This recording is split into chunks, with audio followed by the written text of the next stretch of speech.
Essa semana, o Executivo Mineiro sancionou a nova Lei de Licenciamento e Fiscalização de Barragens aprovada pela Assembleia.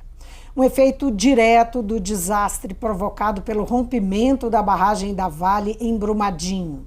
A tragédia já registra 180 mortos, 130 desaparecidos, além da destruição de rios, matas, lavouras e propriedades. Conversa comigo a promotora do Ministério Público de Minas Gerais, Andressa Lanchotti. Andressa é coordenadora do Centro de Apoio Operacional das Promotorias de Justiça de Defesa do Meio Ambiente e da Força Tarefa do caso Brumadinho. Bem-vinda, Andressa. Obrigada, Vivian. Andressa, como é que... Primeiro vamos falar um pouco da lei, não é? Que é uma coisa concreta que foi conquistada. Que se trabalhava desde 2016, quando começou a tramitação, o processo de tramitação, foram anexados vários projetos e teve aí, inclusive, um dos projetos do Ministério Público com assinaturas da população, né? E projetos de deputado, enfim, houve aí um trabalho, envolveu muita gente, ONGs, movimentos e tal. Como é que o Ministério Público olhou para esse projeto, agora que ele está sancionado, virou lei? Depois do rompimento das barragens da Samarco, da barragem de Fundão da Samarco em Mariana, no dia 5 de novembro de 2015, o Ministério Público de Minas Gerais, ele capitaneou uma iniciativa popular chamada Mar de Lama Nunca Mais. E um projeto de lei foi apresentado à Assembleia Legislativa de Minas Gerais em julho de 2016, com mais de 60 mil assinaturas.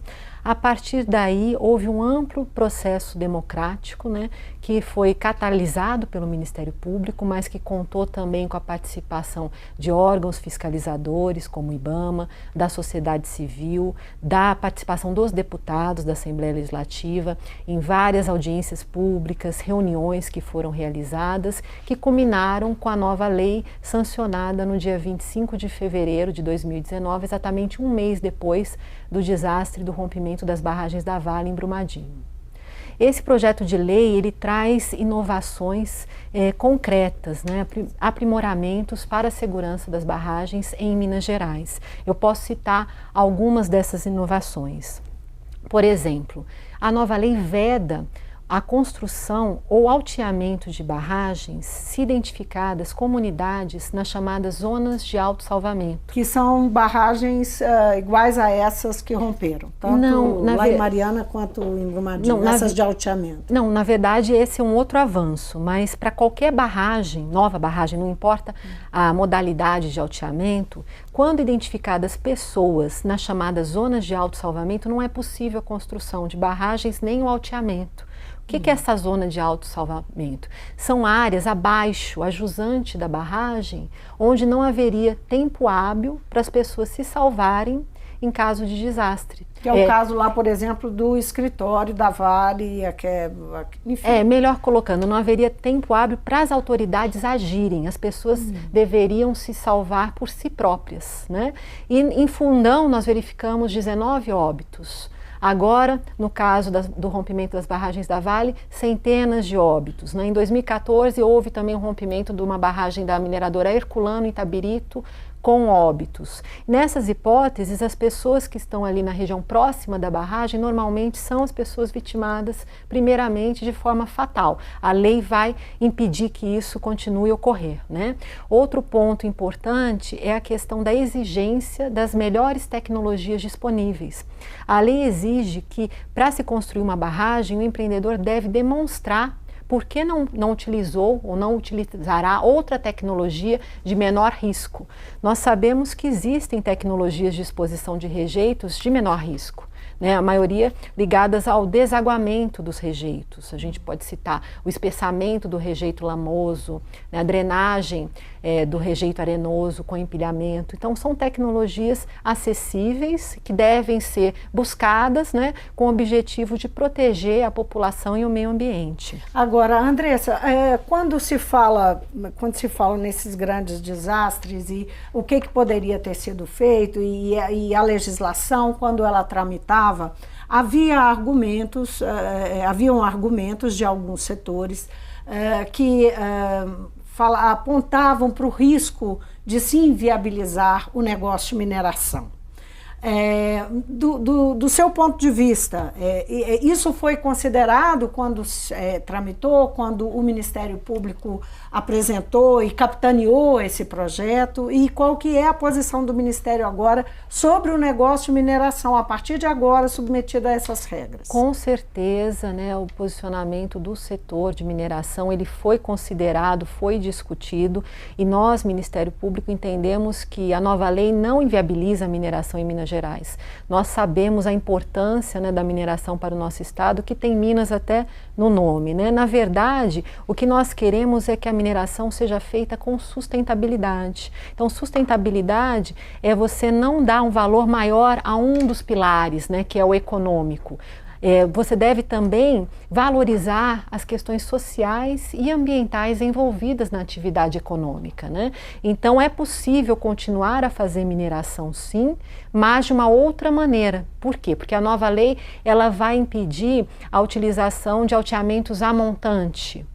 Essa modalidade de alteamento de barragens, ela está relacionada à maioria dos casos de grandes desastres de barragens no Brasil e no mundo. É uma tecnologia que é tida pelos especialistas, né, como de maior risco. E qual que é a vantagem dela? Por que ela é tão utilizada?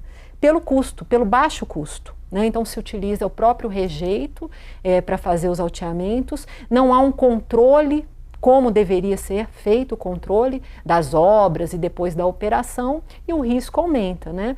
Nós sabemos que há necessidade de um controle, uma fiscalização efetiva. A Procuradora-Geral da República, Raquel Dodge, falou que o problema residia muito nos protocolos, havia necessidade de mudar os protocolos. Essa legislação, essa nova lei, ela vai mexer com esses protocolos? Com certeza. A nova lei ela vai mudar a forma da disposição de rejeitos, vedando alteamentos a montante. Ela também determina a descaracterização das barragens a montantes existentes em Minas Gerais. Ela concede um prazo de 90 dias para ser apresentado um planejamento dessa descaracterização. O que é isso? Descaracterizar a barragem é fazer com que a barragem deixe de ser barragem. Ela vai passar por um processo de descomissionamento, né? E a fiscalização? Porque isso aí tem um prazo. A lei prevê 3 anos para que esse descomissionamento aconteça. Quer dizer, a desativação, né? Um longo processo de desativação. Enquanto isso, os riscos estão lá, presentes. Isso é muito importante. Como é que se pode monitorar e como que o Ministério Público entra nisso? O Ministério Público já está fazendo isso como sempre fez, né? Depois do desastre de Fundão, por exemplo, foi colocado em nosso planejamento estratégico a segurança de barragens como ação prioritária. Então já é uma atividade rotineira do Ministério Público, inclusive a fiscalização. Nós temos um núcleo que não é uma atividade típica nossa, mas diante da necessidade, né, do risco envolvido, o nosso centro de apoio ele fez fiscalizações em estruturas que não tinham estabilidade garantida durante os anos de 2017, 2018, né?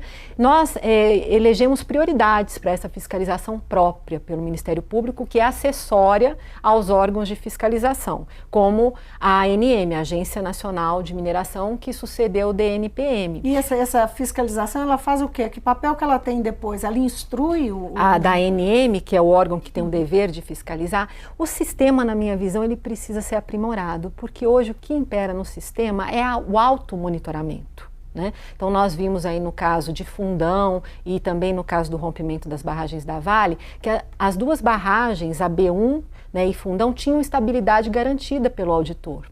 Então isso nos faz justamente desses repensar exatamente esses protocolos que a doutora Raquel exatamente mencionou. Ela se referia a isso. Quer dizer, então, se está todo mundo garantido que não vai acontecer nada e acontece, é preciso mudar protocolos. Eu entendo que as atividades de risco, como é o caso das barragens para disposição de rejeitos de mineração, elas devem estar submetidas à fiscalização do Estado. né? Além do autocontrole, o automonitoramento por empresas idôneas, o Estado tem que ter um papel efetivo de fiscalização. Infelizmente, isso ainda precisa ser melhorado, né? A imprensa aí noticiou o número de fiscais à disposição da ANM, né? E são poucos para cobrir, cerca de 30 para cobrir o território nacional como um todo. Em Minas, a informação que eu tenho é que são menos de 5 fiscais, né, na superintendência aqui em Minas Gerais. Isso não é fazer a fiscalização pelo Estado, isso é passar para a iniciativa privada o automonitoramento, o autocontrole, né? A fiscalização ela não está sendo efetiva. A prova disso é que nós tivemos aí 2 grandes desastres de mineração em 3 anos, né? Agora, Andressa, o trabalho que o Ministério Público vem fazendo, ele está envolvido em várias frentes de trabalho, não é isso? Uhum. Essa força-tarefa, né, que você coordena, é uma dessas frentes, é isso? Na verdade, a força-tarefa que eu coordeno, ela tem 3 eixos principais de atuação. Tem um eixo socioambiental, um eixo socioeconômico e um eixo criminal. Tá, então ela reúne esses 3 eixos. Exatamente. Tá. Então vamos lá, eu queria saber como é que está esse trabalho, porque a gente escuta muito falar de Brumadinho, mas como o Ministério Público está conduzindo ou como está participando, não é, desse trabalho que envolve muitos órgãos? Envolve muitos órgãos. Desde o primeiro momento, o Ministério Público está atuando de maneira coordenada com as outras instituições do sistema de justiça, né? Então, no dia do rompimento, por exemplo... Só para citar rapidamente, quais sejam? Ministério Público Federal, Defensoria Pública da União, Defensoria Pública do Estado de Minas Gerais, Advocacia Geral do Estado, Advocacia Geral da União, as polícias, militar, civil, federal, Corpo de Bombeiros Militar, Defesa Civil, né? Então todas essas instituições públicas estão atuando de maneira articulada, integrada, né? Isso fortalece muito a nossa atuação. Desde o primeiro dia do desastre, nós já fizemos lá na Procuradoria-Geral de Justiça, convocado por nosso Procurador-Geral, Dr. Antônio Sérgio Toné, uma reunião interinstitucional que levou esses órgãos todos a debaterem o que já estavam fazendo no primeiro momento para fazer frente ao desastre. Então o Ministério Público ele conseguiu logo no primeiro dia o bloqueio de 5 bilhões de reais para as questões socioambientais emergenciais. No dia seguinte, dia 26 de janeiro, uma outra ação foi proposta e conseguimos outros 5 bilhões de bloqueio para as questões socioeconômicas. Então, esse dinheiro hoje, só um parênteses, está onde? Integralizado, né? O que é integralizado? Na verdade, a disposição do juízo para a utilização nessas medidas. Então ele está retido em juízo. Exatamente, para a utilização, depositado em juízo. E nesses valores, nós buscamos o que? Reparar os atingidos, e semana passada teve até uma audiência onde houve um acordo referente às questões emergenciais, esse é o eixo socioeconômico, a reparação aos atingidos, né? Porque muitos atingidos perderam suas casas, suas fontes de renda, então eles precisam de uma reparação imediata até ser verificada a integralidade dos danos. É necessário fazer uma matriz de danos. E o que é essa reparação que ficou acordado? Nessa decisão de quarta-feira passada, ficou acordado o pagamento de valores para todos os residentes na cidade de Brumadinho, que são a priori entendidos como atingidos, né? Ficou também acordado o pagamento de um valor emergencial para as pessoas residentes a 1 quilômetro da calha do rio Paraopeba até a cidade de Pompéu, usina de Retiro Baixo, onde estavam os rejeitos naquele momento da audiência, em caráter emergencial. E nós estamos fazendo um cadastramento geral dos atingidos, entidades vão ser contratadas para esse trabalho, porque hoje nem todos os atingidos são conhecidos, o dano ambiental ainda está ocorrendo, tem pessoas que vão ser impactadas ainda, né?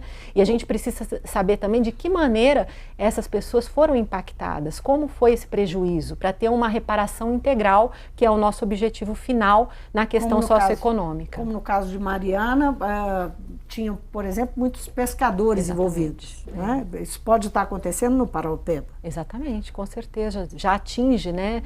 Tem uma atividade de pesca importante ali realizada e que está sendo monitorada, porque os eventuais prejuízos devem ser reparados pela empresa poluidora que foi a causadora dos danos, né? Que a empresa Vale.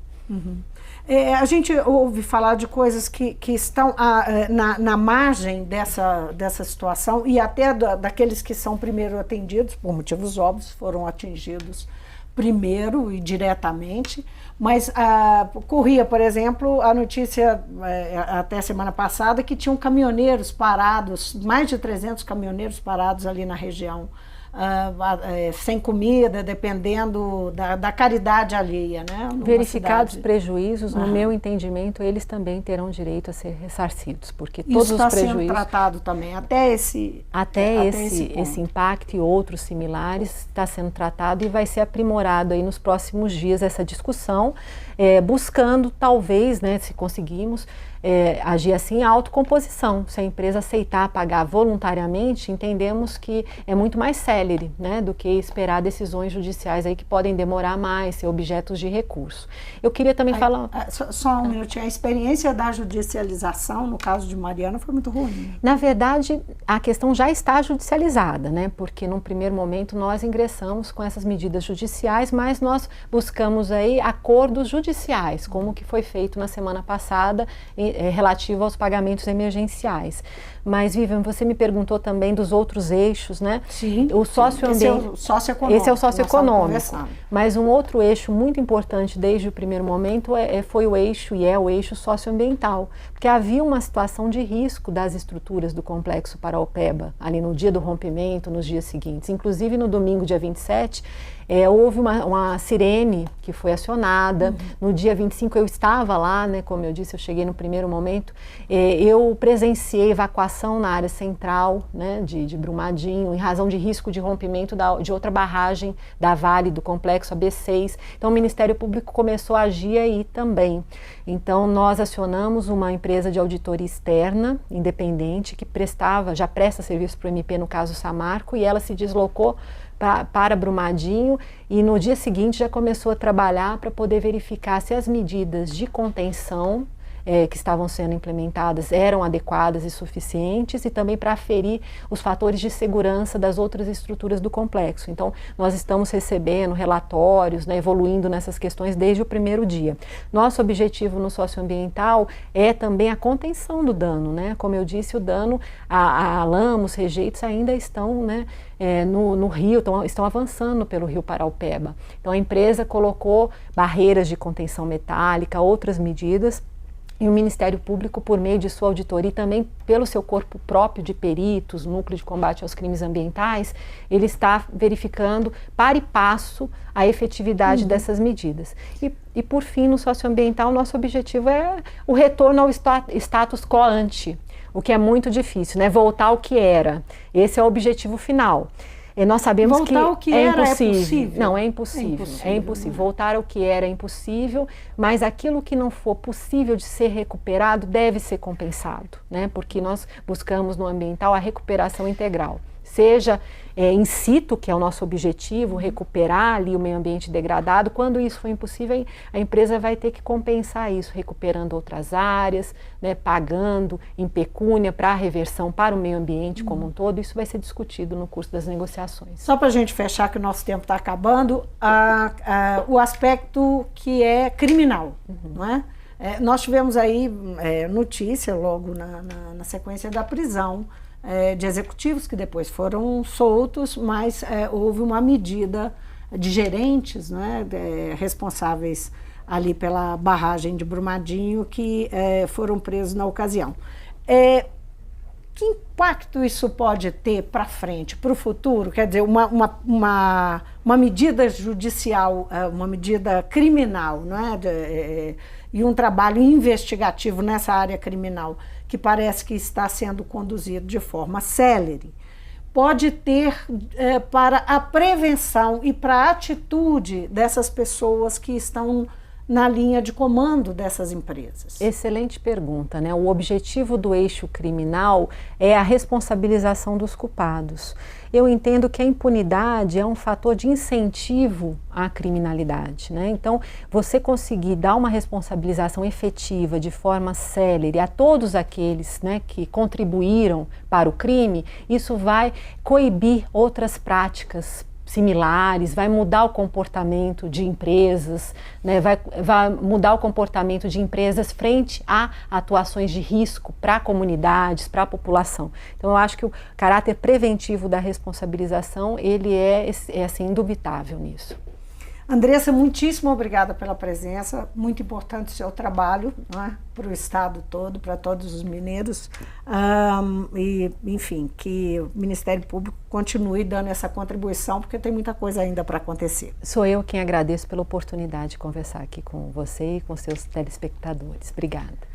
Eu conversei com Andressa Lanchotti, promotora de justiça e coordenadora do Centro de Apoio Operacional das Promotorias de Justiça de Defesa do Meio Ambiente e também coordenadora da Força-Tarefa do caso Brumadinho.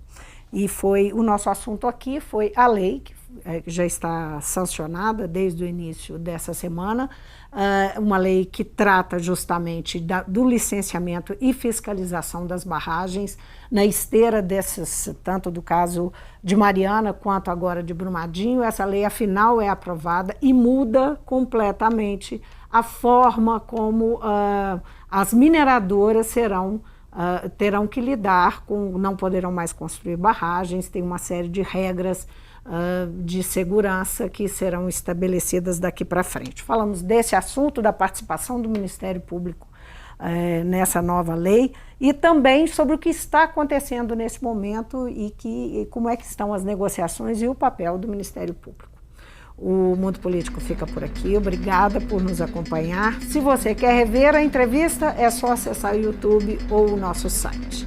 Você também pode interagir com a gente por e-mail ou pelo Twitter. Até a próxima.